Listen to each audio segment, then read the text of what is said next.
E agora foi, olha lá, trecho da Carta Testamento. Então, diante de...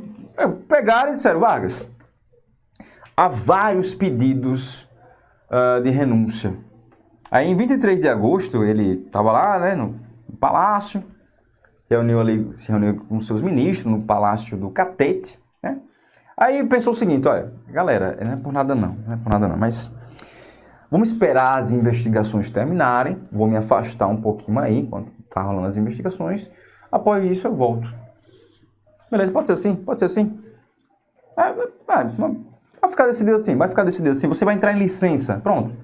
Né? Você volta ao poder, só que aí, 2h30 depois dessa decisão, umas 5 da manhã do dia 24 de agosto de 1954, 24 de agosto de 1954, entra o irmão dele, o Benjamin Vargas, chega no palácio e diz, ô Vargas, os militares querem a sua renúncia.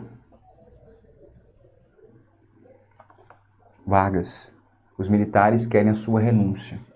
Estão aí esperando. Vargas disse, só morto sairia do catete. Depois disso a galera ouviu um tiro. Deixou aqui, eu só vou pegar um ponto aqui, alguns pontinhos da Carta Testamento de Vargas, que já foi cobrada em concurso público. Olha, não querem que o povo seja independente. Assumiu o governo dentro da espiral inflacionária que destruiu os valores do trabalho. Os lucros das empresas estrangeiras alcançavam até 500% ao ano. Nas declarações de valores do que importávamos, existiam fraudes constatadas de mais de 100 milhões de dólares por ano.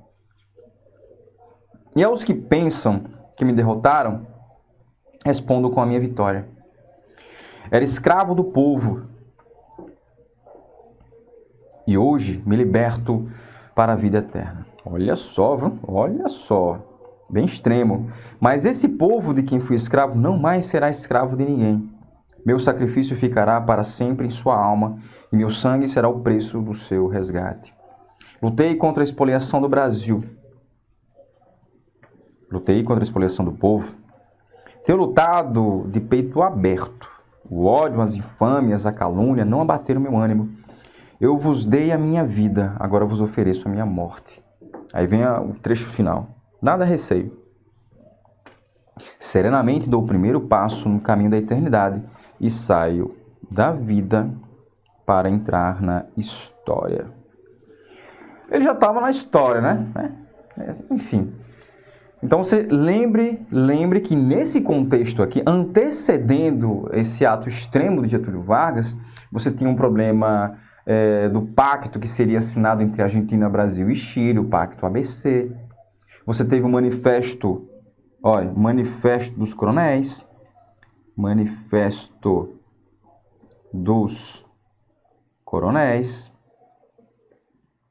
manifesto dos coronéis, né? Que foi um documento, deixa eu ver se eu coloquei aqui, não coloquei, mas um documento assinado por mais de 80 coronéis e tenentes coronéis durante a crise e que pediam a renúncia de Vargas, e contra o aumento do salário mínimo.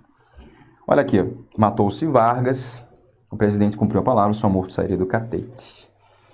A mensagem que Vargas deixou pouco antes de desfechar contra o peito e o tiro fatal. A senha dos meus inimigos, deixo o legado de minha morte. Levo o pesar de não ter podido fazer pelos humildes tudo aquilo que eu desejava. Aqui você tem o Goulart e aqui você tem o JK, certo? E aqui nem preciso dizer quem estava dentro do caixão. Viu, gente? Assim que ele sai, você tem o vice assumindo, o vice que detestava Vargas. Era o Café Filho, detestava com todas as forças Getúlio Vargas. Café Filho, com o suicídio de Vargas, em 24 de agosto de 54, assumiu a presidência, exercendo o cargo até novembro de 55. Lembrar dele é lembrar de medidas liberais. Depois ele vai ficar doente, vai parar no hospital, né? Tá aí a foto dele, medidas liberais. Certo? Foi curto, medidas liberais. Ele vai reduzir, com medidas liberais, ele vai reduziu gastos públicos, gastos públicos. O que mais? Ele criou, olha aqui, ó, ele criou uma taxa, de quê? De energia elétrica, que depois foi abandonada pelos governos seguintes. Energia elétrica, criou uma taxa de energia elétrica, que foi chamada de Fundo Federal de Eletrificação. Vou colocar aqui, ó. Fundo Federal de Eletrificação,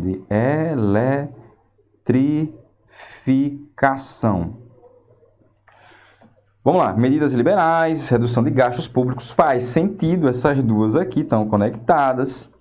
Criou uma taxa de energia elétrica, né? Vamos lá, o que mais? Colocar mais aqui, deixa eu lembrar mais. Só que em novembro de 55, como eu falei, ele ficou doente. O cara ficou doente em 55.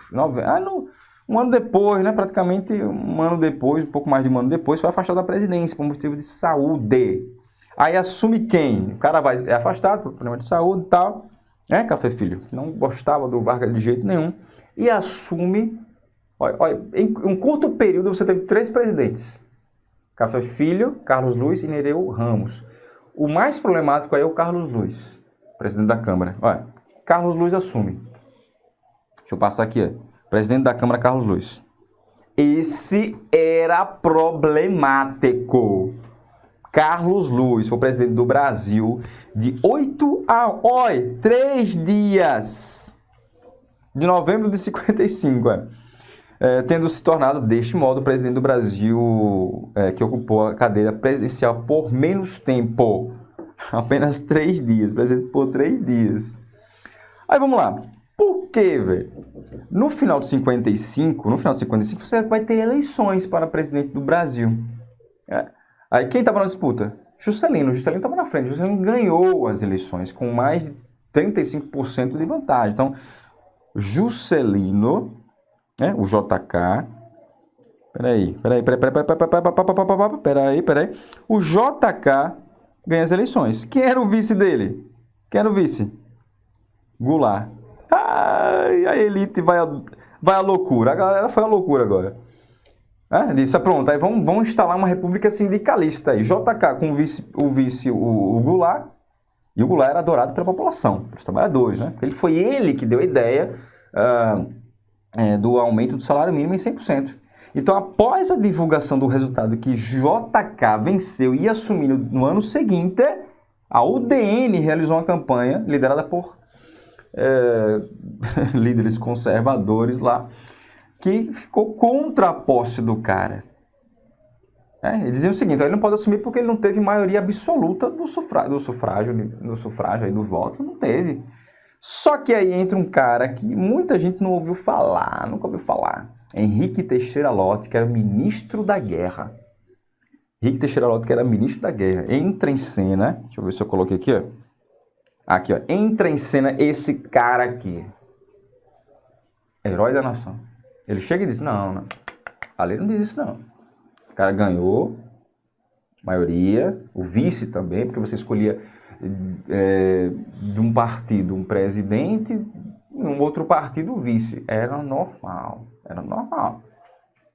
Não queira atrapalhar, não, o processo legal da coisa, não. Eles vão assumir, eles ganharam.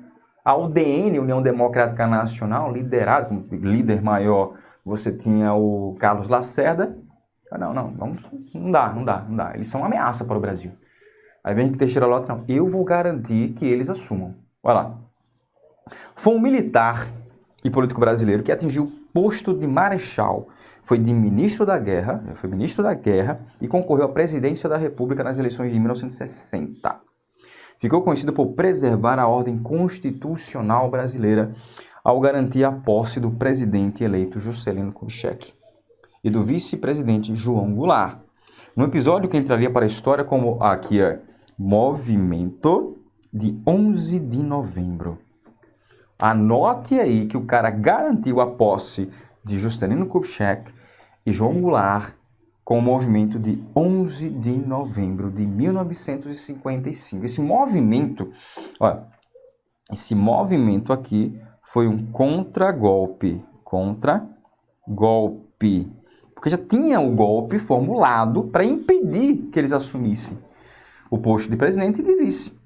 Então foi um acontecimento político-militar destinado a assegurar a posse. Então, pensou o movimento de 11 de novembro de 1955, é quando Henrique Teixeira Lott, aqui apertando a mão de JK, subiu, garantiu a posse do cara. Ele veio com esse contragolpe para garantir que ele assumisse. Então, o auge da tensão foi quando o presidente Carlos Luiz sobe a bordo do cruzador Tamandaré, que foi comprado lá pelos Estados Unidos, né?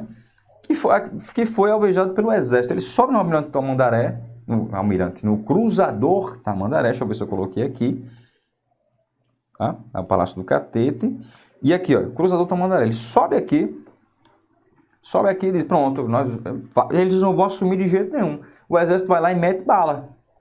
Só que nenhum atingiu ali, né? Segundo consta, nenhum atingiu.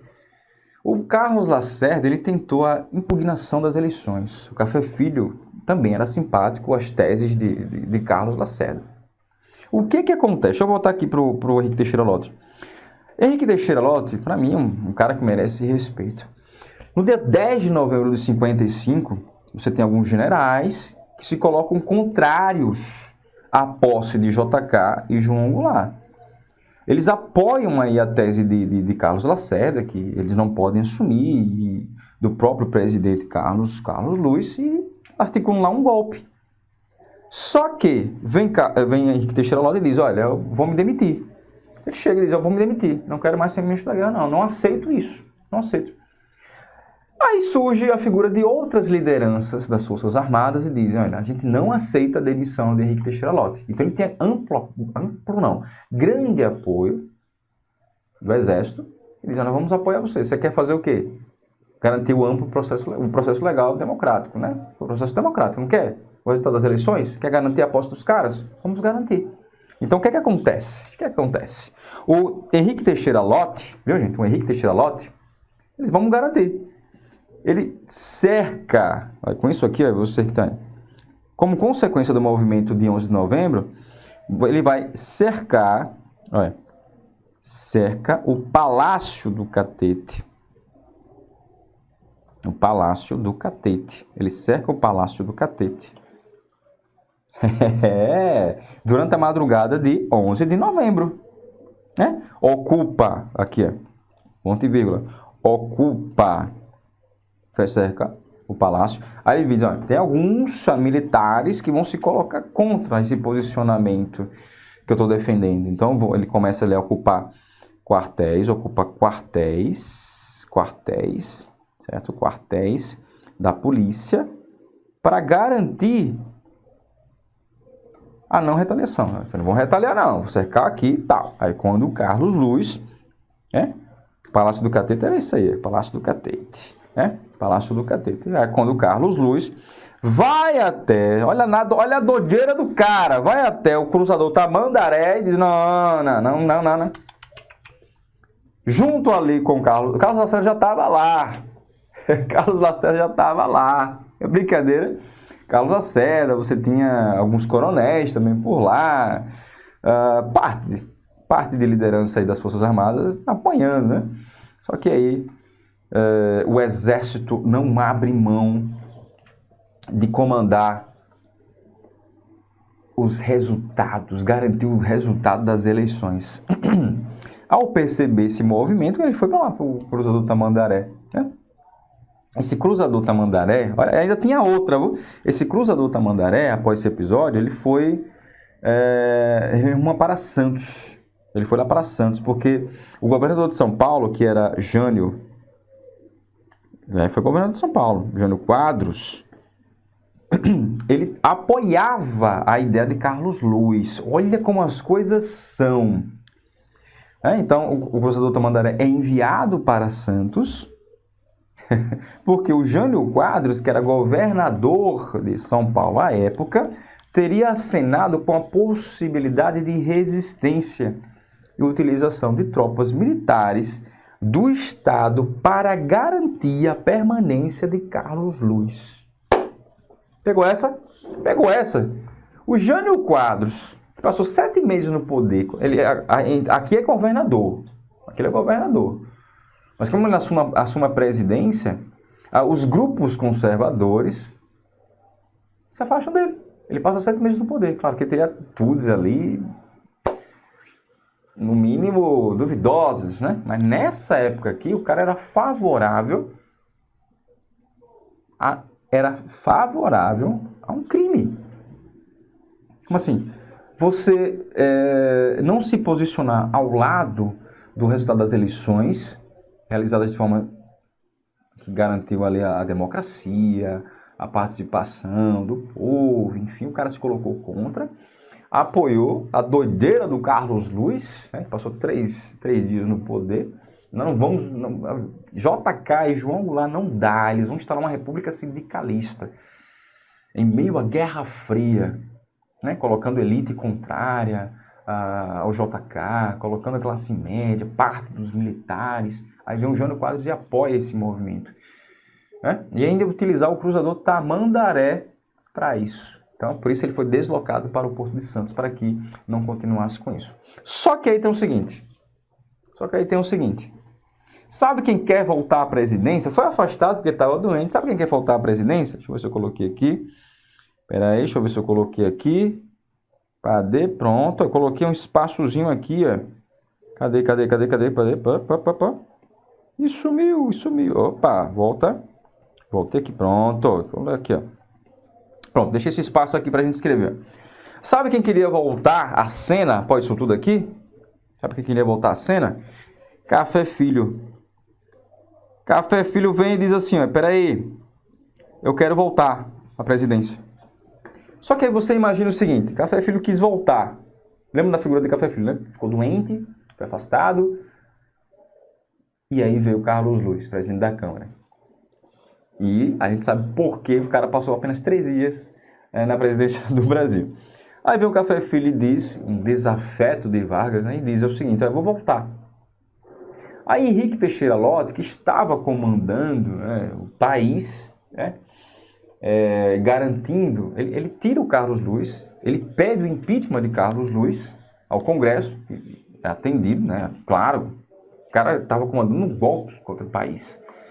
Ele diz, quero o cara afastado, processo de impeachment é um cara, eu vou colocar outro. Colocou o Nereu Ramos, para que ele ficasse ali um tempo e garantisse a posse ali do JK e João Goulart. Certo? Então, Café Filho diz, eu quero voltar. Nesse momento, no mesmo momento, o que é que Lott tinha feito? Lott, antes desse anúncio do Café Filho, o Lott pegou e disse, eu vou encaminhar. Lott encaminhou. Deixa eu tirar daqui porque vocês vão pensar que foi o Café Filho, né? Café Filho quis voltar. Pretendia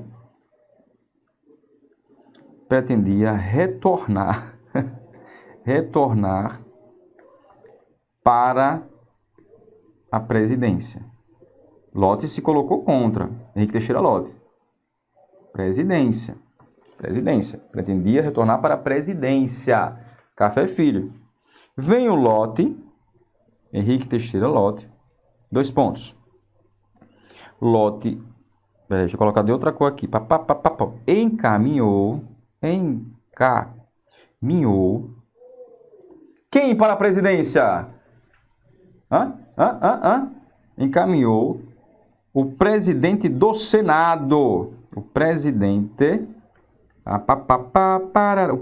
do Senado,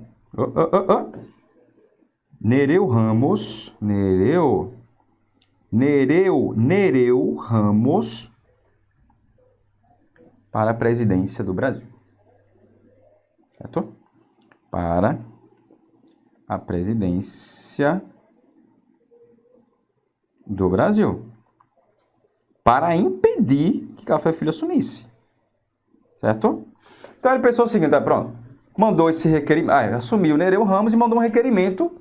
Nereu, vou colocar você na presidência, você vai garantir, vai me ajudar a manter o devido processo legal, garantir o resultado das eleições, Nereu Ramos disse, olha, pô, sim, então toma aqui esse requerimento. Fez um requerimento, entregou, cadê aqui, com outra cor, entregou ao Nereu Ramos e disse, olha, eu quero que você volte um processo de impeachment de Carlos Luiz. A ideia dele no requerimento dizia o seguinte, ó, o Carlos Luiz deixou o território brasileiro sem autorização do governo.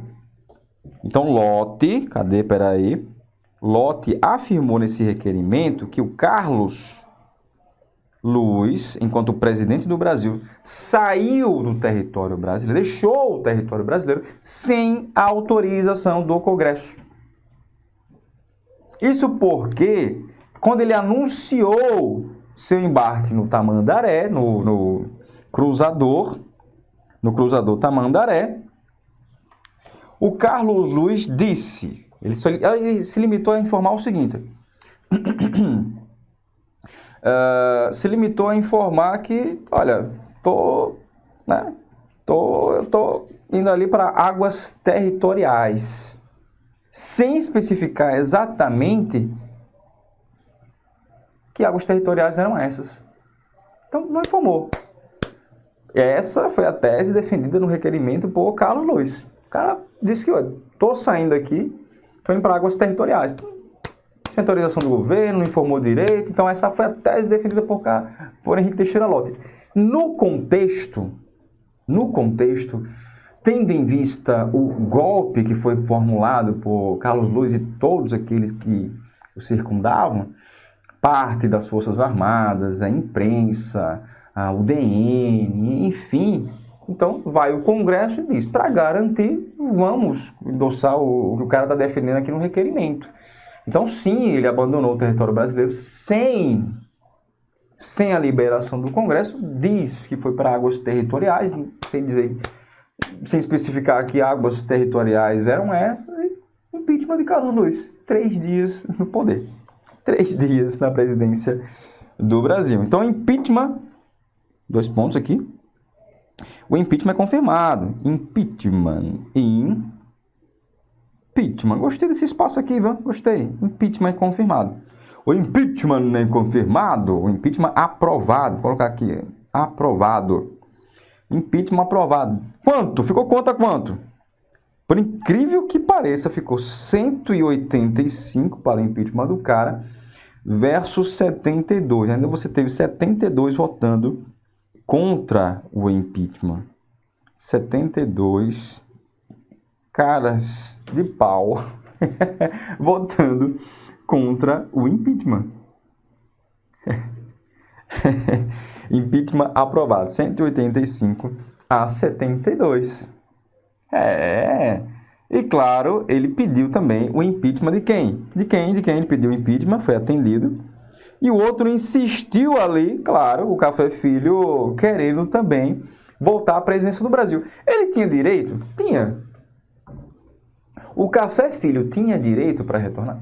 Tinha todo direito para retornar. Eu quero voltar à presidência do Brasil. Eu fiquei doente e fui afastado. Só que, mesmo afastado, ele apoiava toda essa movimentação que tentava impedir, a partir de um golpe, a partir da ilegalidade, a posse de JK e João Goulart. Contrário, o cara era contrário, o cara apoiava a lei, os dizeres, os discursos golpistas da UDN e de Carlos Lacerda. Então vai Henrique Teixeira Lott, se coloque no lugar de Henrique Teixeira Lott. Peraí, se eu permitir que o Café Filho volte, será uma espécie de ameaça, porque enquanto líder da nação, afastado por doença, enfim, o cara se colocou favorável ao golpe. Eu pedi demissão e ele, pronto, pode sair. Grande parte das Forças Armadas, não, apoiou Henrique Teixeira Lott, grande parte aí apoiou Teixeira Lott, e aí cercou o Palácio do Catete e impediu, um contragolpe, impediu que o golpe se realizasse, né? Impediu o contragolpe liderado por Henrique Teixeira Lott, impediu que o golpe se realizasse, o golpe liderado por Carlos Luiz. Então ele vai pedir o impeachment, sim, ele pede o impeachment, sim, de Café Filho. Aí vai Henrique Teixeira Lott e diz, olha, eu vou querer também o impeachment, quero a cabeça também. Mas, gente, vamos lá, venhamos e convenhamos, né? Tinha, assim. Então ele vai no dia, Café Filho. Quanto a Café Filho? Ele conseguiu de Carlos Luz. Então eu vou partir aqui para Café Filho. Quanto a Café Filho? No dia 24 de novembro, eu estou falando aqui de 1955, Nereu Ramos obtém a aprovação do Congresso para decretar, olha, deixa eu pegar aqui Nereu Ramos. Nereu Ramos pega ali no dia 24, uma aprovação do Congresso para, deixa eu colocar aqui em, deixa eu apagar aqui, pronto. Ele consegue que o Nereu Ramos assuma a presidência no dia 24 de novembro de 55, ele consegue do Congresso o seguinte, ó, aprovação para estado de sítio, porque você estava em um momento tenso na história do Brasil. Olha, eu preciso aprovar o estado de sítio. Vou colocar aqui, estado de sítio no Brasil. Para garantir a posse de JK e Goulart. JK e Goulart. Aí quando vai no dia 7 de janeiro de 56, deixa eu fechar aqui, ó. Deixa eu fechar aqui. Quando vai no dia, deixa eu fechar aqui, pera aí, 7 de janeiro de 1956, o Tribunal Superior Eleitoral proclamou a posse, garantiu a posse. Vai lá. 7 de janeiro de 1956. Garantiu a posse de quem aqui? Garantiu a posse de quem aqui? De JK. Garantiu no papel, né? Aqui foi no papel. Porque a posse mesmo se deu ali em 31 de janeiro de 1956. Pelo Tribunal Superior Eleitoral garantiu que a posse estava garantida. Eles assumem em 31 de janeiro de 56. Galera, olha a atenção que foi para JK, JK e João Goulart conseguirem assumir a presidência, o JK, e a vice-presidência, o João Goulart. Então, tensão. Professor, eu precisava saber disso? Precisava. Aí você pergunta, professor, isso foi cobrado em prova? Já. Isso foi cobrado em prova? Já foi cobrado em prova. Já foi cobrado em prova. Da seguinte forma, houve uma tentativa de golpe em 54, colocou o ano em 54, em 55, em 56, tentativa de golpe para tentar impedir a posse de algum presidente. 54, houve. Após o suicídio de Vargas, você vai ter uma tentativa de golpe, que foi freada porque havia pressão popular após o suicídio de Vargas. Então, você vai ter sim 54. 55, acabei de mostrar para vocês, tentando impedir a posse de JK e João Goulart. Então, sim. Em 55, a mesma coisa. E quando eu for falar, obviamente, de João Goulart, de JK, eu vou citar, por exemplo, revoltas envolvendo a aeronáutica, envolvendo o exército, que também foi uma tentativa de golpe. Em 54, 55 e 56. Certo? Vou lembrar para vocês no próximo bloco, em que eu vou falar de mais uma chamada de ditadura militar. Beleza? Vamos lá. Governo Juscelino Kubitschek. Como é que eu poderia ter esquecido de você, meu cara? Vamos lá. Governo Juscelino Kubitschek, pessoal. Sua presidência foi marcada... ali ele vai de 50 e... Opa, passou aqui, não sei o que aconteceu. Pronto. Ali de 56... a 1960, vamos lá, isso, chega na 61, né? Sua presidência foi marcada pelo plano de metas, ação que concentrou-se no desenvolvimento de setores como energia, transporte, alimentação, indústria de base, olha, energia, transporte, alimentação, indústria de base, educação e a meta-síntese, que foi a construção da nova capital, Brasília, com o slogan de 50 anos em 5. Quem nunca ouviu falar, né? Isso aqui já foi ponto para concurso, a mesma coisa que os 50 anos em 5, marca do desenvolvimento, já que o ideal era trazer ao Brasil o desenvolvimento econômico e social. Só lembrando que toda vez que a gente menciona, destaca o Juscelino Kubitschek, a gente se aproxima também da visão de Vargas quanto a, puxar aqui, ó, o nacional, você já sabe, né? O nacional desenvolvimentismo, a gente lembra também do JK, ok? Segundo o JK, se com outros governantes esse processo levaria 50 anos, com ele levaria apenas 5. Diga aí se o cara não estava com uma confiança lá nas alturas. Então ele trouxe diversas empresas para o país, né? Entre elas, eu vou colocar aqui as empresas, as principais, deixa eu colocar aqui as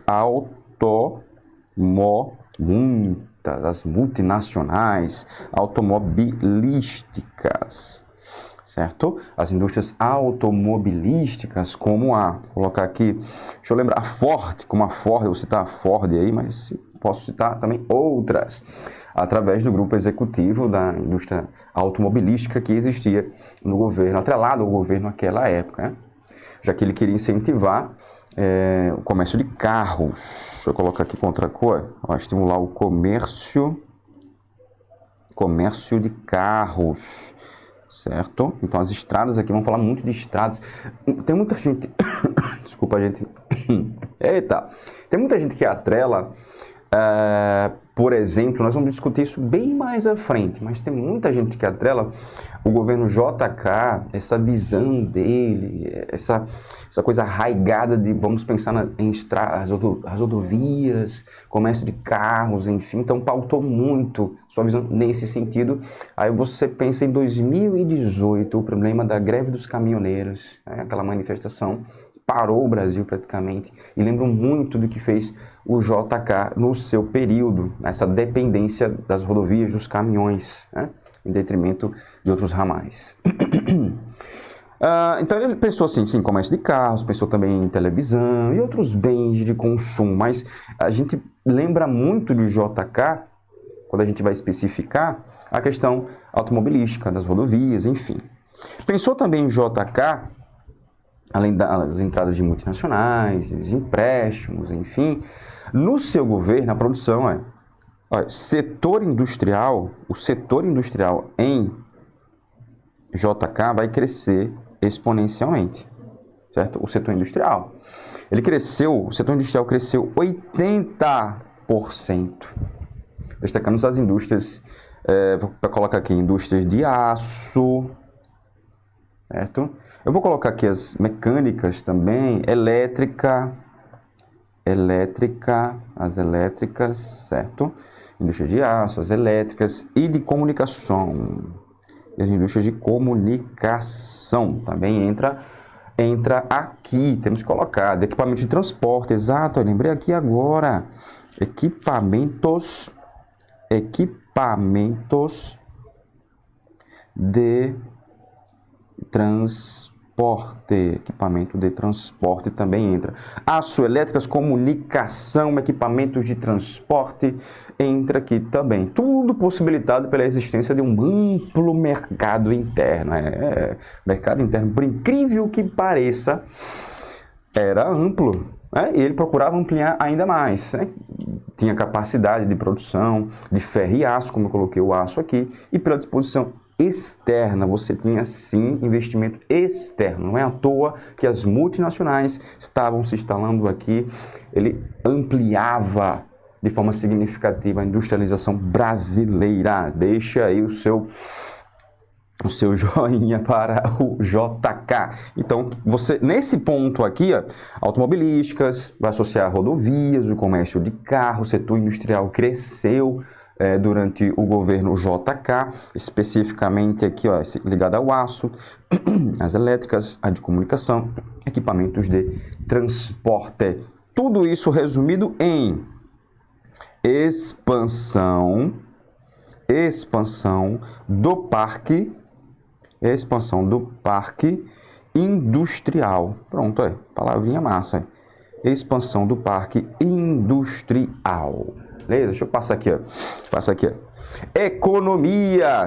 Então, por favor, não esqueçam que essa parte aqui, essa parte inicial, esse slide inicial, é o que mais foi cobrado em concursos públicos. Então, lembrou diversas bancas, eu sempre estou colocando aqui isso para vocês, lembrou as mais diversas bancas, você vai ver esse primeiro slide em forma de questões, falando do plano de metas, nos 50 anos em 5, claro, a meta síntese aqui, a Brasília, lembra Brasília, né? Lembra Brasília também, associar o JK às indústrias automobilísticas, sim, as multinacionais, a entrada de multinacionais aqui no Brasil, o incentivo à expansão do parque industrial, que, olha aqui, ó, crescimento exponencial, 80%.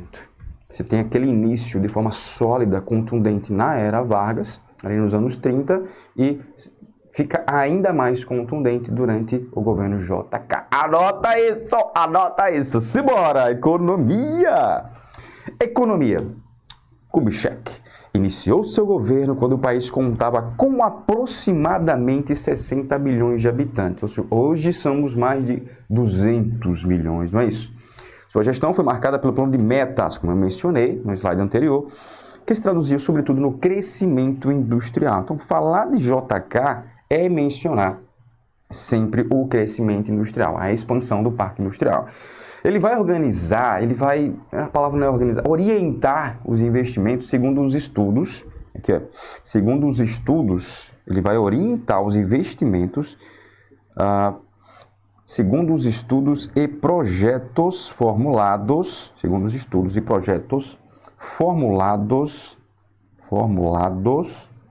por quem?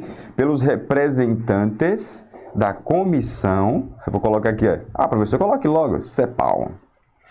Então, os estudos da CEPAL, novamente, vou colocar aqui, ó. CEPAL o quê? Comissão Econômica para a América Latina. Comissão Econômica para a América Latina, a CEPAL. Então, os estudos da CEPAL fizeram com que JK orientasse os investimentos. Foi só a CEPAL? Foi só a CEPAL não, professor. Eu lembro que também tinha o Banco Nacional de Desenvolvimento Econômico. Também, Banco Nacional de Desenvolvimento Econômico, criado nos anos 50. Então, a partir desses estudos, ele vai orientar os investimentos, claro, voltados ali para a indústria, não é? Tá aí o JK em reunião, falando também sobre... Aqui ó, se você colocar 1955, ele estava em campanha, né? Se for final de 1955, ele já havia vencido junto ali com o João Goulart e todos os problemas começaram. Deixa eu ver se tem um plano de metas aqui, ó. Plano de metas, galera. Plano de metas, os 50 anos em 5. Plano que contava com 30 pontos que deveriam ser... Alguns dizem que, na verdade, foram 31 pontos, né? Durante os 50 anos de governo de JK. Professor, bancas costumam cobrar quantos pontos eram? Não lembro disso, não. Porém, é interessante você lembrar que há alguns pontos exponenciais que já apareceram sim em provas. Está aqui o segundo ponto, ó. Dentre eles se destacam alguns ligados ao transporte, isso sim, claro, óbvio, que poderá constar em uma questão. Estradas e automóveis, exato, eu estou falando aqui desde o início do nosso bloco. A energia, carvão e petróleo. A industrialização, então a energia entra, industrialização com a indústria de base, certo? A alimentação, a agricultura e a educação. Nem tanto a educação assim, mas ó, transporte, energia e industrialização, sim. Então esses são os 3 principais pontos do plano de metas, certo? Transporte, colocar aqui transporte, energia e industrialização. Entrou aqui, certo? Já vi os 3 sendo cobrados em prova, certo? Utilização, de capital estatal você tem também você tem o capital estatal, claro, a participação do governo, investimento, mas também o setor privado entrando com tudo, certo? E capital externo, principalmente, olha, principalmente, deixa eu até apagar aqui porque eu risquei até demais. Galera, falou de investimento, o capital externo foi primordial, primordial. Então, toda vez que atrela o capital externo, o investimento externo nos empreendimentos JK, você precisa lembrar do capital externo, precisa lembrar do capital estrangeiro, viu? Não esquecer isso. A construção de Brasília, que gerou muita, mas muita polêmica. E como consequência não tem trema aqui não, viu? Não tem trema que trema. Não tem não. Industrialização crescente, dívida externa, aí a nossa dívida externa foi lá para as alturas. Inflação, êxodo rural, entre outras. Êxodo rural, vamos até lembrar que nessa época, além nos anos 40, nós já vamos falar das ligas camponesas, né? Das ligas camponesas, elas se tornam ainda mais atuantes com o passar dos anos. Agora, quando chega a ditadura militar, elas são saceladas, né? Ligas camponesas, em busca de a reforma agrária. Bem, mas plano de metas, os 50 anos em 5, ele foi um programa de industrialização. Vou colocar aqui, ó. Foi um programa de industrialização, certo? Programa de industrialização, certo? E modernização. Eu posso até colocar a palavra modernização aqui também. Levado a cabo por quem? Programa de industrialização e modernização levado a cabo por quem? Por JK, na forma de um ambicioso conjunto de objetivos setoriais que daria continuidade ao quê? Deixa eu colocar a canetinha aqui, Programa de industrialização e modernização das mais diversas áreas, como eu citei para você. Pega a indústria, pega a energia, pega a educação, pega a alimentação, né? Transporte. Mas vamos lá. Qual era o intuito? Professor, é aquilo que você falou durante a Era Vargas, o que ele sempre procurou fazer, né? De 1930 a 1945. Foi o quê? Uma política de substituição de, deixa eu colocar aqui, ó, substituição de política, para si tem uma política de substituição de importações, certo? Importações. Olha, eu até vou ser sincero para vocês o seguinte, essa política de substituição de importações, você depender cada vez menos do mercado externo, principalmente no sentido de tecnologia voltada para a indústria, nós vamos lembrar muito de Era Vargas. Eu vejo mais em Era Vargas do que em JK. A política nacional desenvolvimentista, você lembra mais JK. Mas você pode colocar nos dois. A política nacional desenvolvimentista, você lembra tanto em Vargas quanto em JK. E a política de substituição de importações nos dois. Só que é interessante, a política de substituição de importações é mais lembrada em Vargas, em questões. Quando você lembra a política nacional desenvolvimentista, o desenvolvimentismo, é mais atrelado isso em JK. Beleza? Vamos lá. Vamos passar aqui, vamos passar JK, vamos lá. Resultados da política econômica. Tem críticas e críticas e mais críticas, não é, professor? Pois é, gente. Olha, a política econômica dos anos JK obteve resultados expressivos na área da expansão industrial. Então você vai pensar sempre, gente, olha, quantas vezes eu falei aqui sobre indústria? Expansão do parque industrial? Diversas vezes, não foi? Mas gerou contradições, como o favorecimento à concentração de capital. Olha aqui, olha o problema aí. Isso aqui você anote aí, porque aconteceu, não é uma simples crítica, não, de alguns pesquisadores. Não, aconteceu concentração de capital, com a entrada de empresas multinacionais no país. Vamos lá. Do ponto de vista dos trabalhadores, verificou-se um aumento de produtividade decorrente do aprimoramento tecnológico, claro, né?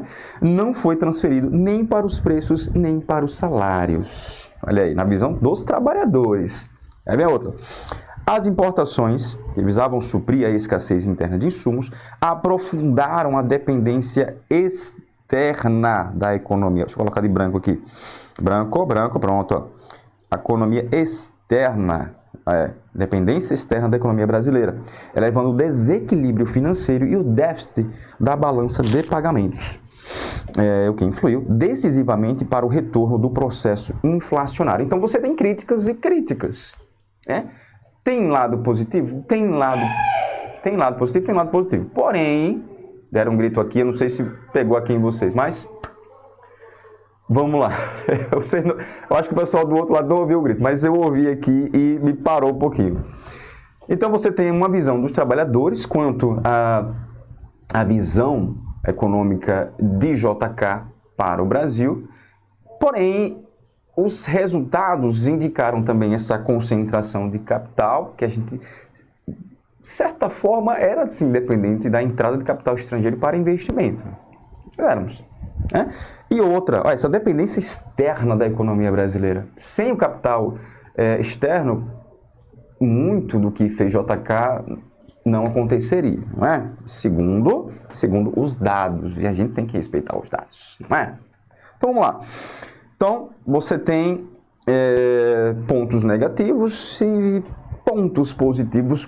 É a lógica, né, professor? É lógica. Mas aqui, em algumas questões, eu vi muito dos pontos negativos destacados nas questões, viu? Principalmente essa segunda parte aqui, ó. Voltar o vermelho aqui, ó. Essa parte aqui, ó.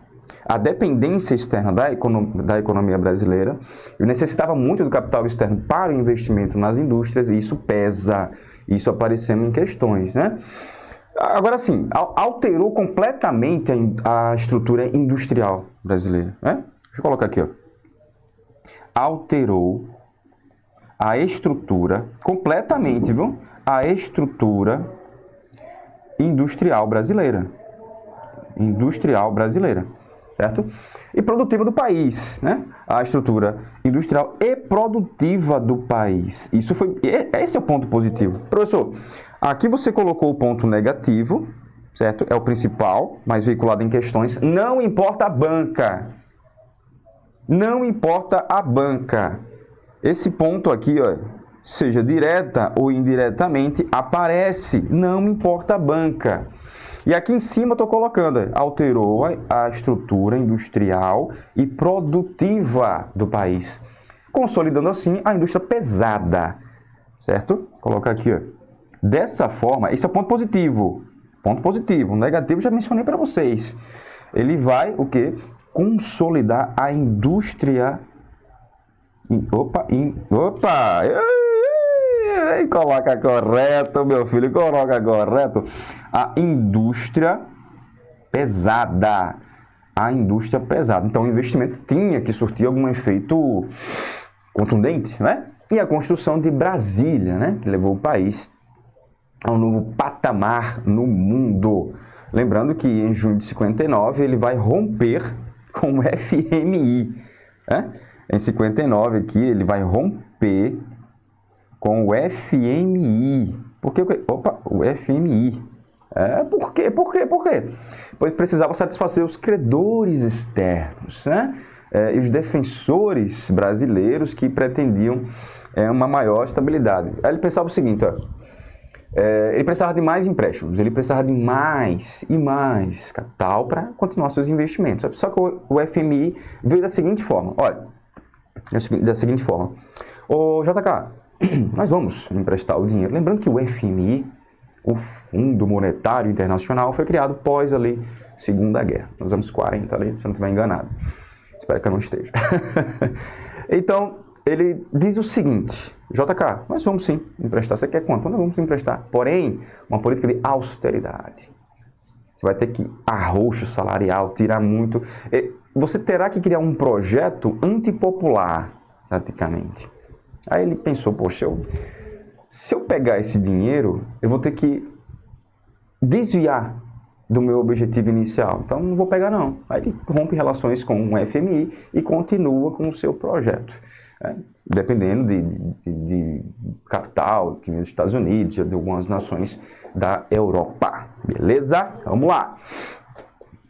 O JK peitou o FMI. Lembrando aqui, em junho de 59, ele rompe com o FMI, porque precisava satisfazer os credores externos e os defensores brasileiros, do programa de estabilização. Ele, com isso, levou adiante, deixou o FMI para lá e levou adiante seu projeto dos 50 anos em 5, o plano de metas. Está aqui o JK. Em uma automobilística, dando uma olhadinha aqui. Será que eu vou levar esse carro? Será que eu não vou? Será que faz bem para a propaganda do meu governo? Será? A construção de Brasília, galera! A construção de Brasília foi um dos fatos mais marcantes da história brasileira e da política de JK no seu mandato de 5 anos como presidente, sendo uma das maiores obras do século XX. Pois é. O que é que eu posso colocar aqui? Essa imagem aqui é impressionante, né? Que foto foi essa, hein? A ideia de construir Brasília, a nova capital, no centro geográfico do país, já estava prevista na Constituição de 1891. Da época ali de Deodoro da Fonseca. Também você vai encontrar isso na Constituição, a primeira da Era Vargas, Constituição de 1934. Também você encontra. Na Constituição de 46, eu podia colocar de outra forma aqui, mas vamos lá. Constituição de 1946 também tem lá, mas foi adiada, sua construção por todos os governos, Então, 1991 estava lá, mas ninguém fez nada, 34 estava lá, mas ninguém fez nada, e 46 estava lá, e ninguém fez nada. O que é que o Congresso fez? O Congresso aprovou, certo? Estava lá na Constituição. Aí o Congresso aprovou uma lei, na época a lei de JK, a lei número 2874, aprovou, sancionada, óbvio por quem? Por JK, que já era presidente do Brasil. É uma lei acredito, de setembro de 1956, determinando a mudança da capital federal e criando a companhia urbanizadora da nova capital, chamada Nova Cap. Vocês vão perceber o seguinte, pronto, peraí, deixa eu voltar aqui. Isso aqui, ele estava em campanha, o JK, e aí perguntaram se ele, ei, JK, você vai, irmão? Isso aí, estou comprometido, vai acontecer. Ele foi alvo de inúmeras críticas, inclusive de quem? Carlos Lacerda. Ele foi considerado, à época, como um dos mais corruptos da história do Brasil, um dos presidentes mais corruptos da história do Brasil. Então, severas críticas a JK naquela época, viu? Severas críticas ao JK. Aqui, Avenida Monumental, tá ele aí, peraí, como é que vai ser Brasília, essa parte aqui, será que tem que acontecer bem, será que não? Lembrando que você tinha o Lúcio Costa e você tinha o Oscar Niemeyer também, lembra dessas figuras? Pois é, o pessoal só lembra mais do Oscar Niemeyer, tá aí, o Lúcio Costa e o Oscar Niemeyer, porque o Oscar Niemeyer é o mais lembrado em concurso, mas o Lúcio Costa, pelo amor de Deus, que feras, viu? E encontro aí, papai. Então, pensar Brasília tem que pensar também esses dois, certo? Aqui, Ei, rapaz, que lindo, hein? Aí depois a gente pensa, o que é que vai acontecer aí? A gente já sabe o que é que aconteceu e vem acontecendo, né? Segura! Aí, a nova capital do Brasil, Brasília, alguns contra, muitos a favor, todos beneficiados. Fundação Casa Popular, Programa Habitacional, Juscelino Kubitschek. Quem já foi a Brasília aí? Quem já foi a Brasília aí? Linda capital, né? Já foi ali na Praça dos Três Poderes, já foi por lá? Faça uma visita, você vai ver vários monumentos que dá até para você resumir a história da transferência da capital a partir dos monumentos. Pelo menos eu consigo fazer isso. É bem interessante. Você dá uma olhada e para isso aqui é o quê? Isso aqui é o quê? Isso aqui é o quê? De repente você, opa, juntou tudo, pronto. Tô por dentro. Vamos lá, finalzinho. Assuntos externos. A gente só tem problemáticas, mais problemáticas do que solucionáticas aqui quando a gente pensa em determinados pontos da nossa história. Assuntos externos. No âmbito das relações internacionais, o governo apresentou aos Estados Unidos a proposta da Operação Pan-Americana de promoção multilateral do desenvolvimento do continente com apoio norte-americano. Eu gosto de colocar estadunidense, mas tudo bem. Que posteriormente foi adotada através da Aliança para o Progresso. Só lembrando, não esqueçam que estávamos em plena Guerra Fria. Então, quanto mais pressão dos Estados Unidos, você tinha um posicionamento do governo aceitando, se tornando submisso em diversos pontos, né? Você tinha setores da elite brasileira, enfim, principalmente, eu vou colocar aqui o empresariado, que sempre afirmava o seguinte, vários setores do empresariado naquela época afirmavam o seguinte: entre capitalismo e comunismo, obviamente, nós estaremos ao lado do capitalismo, Estados Unidos. Então, vamos aceitar de bom grado conselhos estadunidenses, ok? Então, toda vez que você tivesse um presidente brasileiro desviando da conduta estadunidense, ele seria tido como, taxado como comunista. É o que vai acontecer com o Jânio Quadros e principalmente com o João Goulart. Essa operação aqui, Operação Pan-Americana, ali foi de 1958. Foi de 1958. Né? Ela pensava na eliminação da miséria no continente americano, da miséria, proposta de JK, viu? Da miséria no continente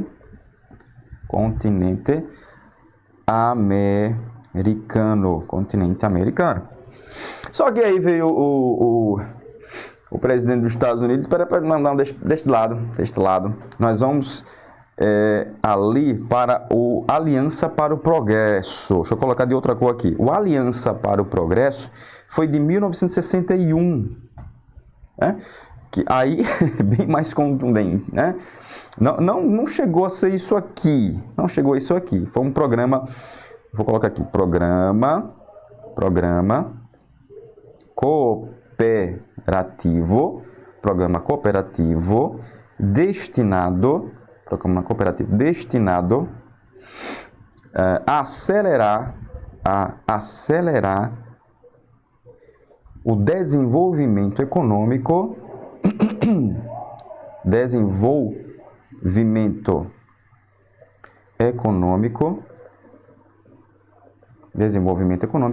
e social